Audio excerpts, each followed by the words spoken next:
Good afternoon, everyone. I am Alankrita from the Fairgaze team, and today we are present at the NCERT auditorium for the educational conference organized by Shiksha Sanskriti Utthanyas. And today we have with us many educationists who have given their immense contribution in the field of education. Today the theme is NEP and the road ahead for schools for the same, and how this policy will be integrated ahead in future in the schools. So let's see what these educationists have to say, and let's take their insights and perspectives. I'm standing right in front of Mr. Pankaj Arora. So sir, I would want to know your views on the NEP. See, national education policy is a fresh wave after 34 years. Correct. So 34 years is a long period.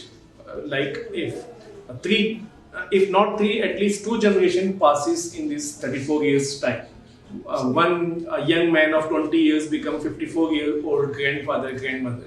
So it's two generations which has missed fresh wave in education. And luckily now we got an opportunity which is a balance between Indian conventional tradition values as well as modernity and technology, as well as you can say artificial intelligence and robotic science. So this is a balance between all these components to my understanding. Right. So sir, the NEP 2020 also has a recommendation which says that it will be mandatory for students. The medium of instruction will be the mother tongue for students till class 5. So sir, how will this be useful for children? This is not a new recommendation. If you see the history in 1952, Mudalia Commission, 64, Kothari Commission, 86 policy, and now 2020 policy, all are advocating mother tongue for primary education.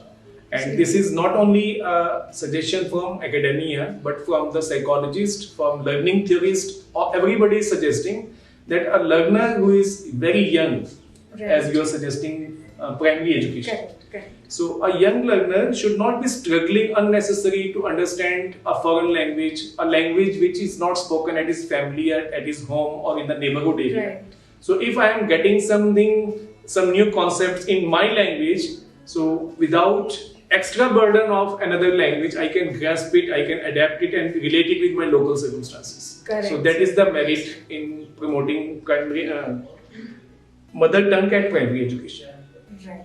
Thank you so much, sir. Thank you for Thank your you. insight. So thank you for watching this video, and stay connected with Fairgaze for more such engagements. I hope this video gave you, a better perspective and a better insights from these educational leaders on the NEP 2020, and you can find us on YouTube, Facebook, Instagram, LinkedIn and Twitter. And please share this video and stay updated with Fairgaze. Thank you.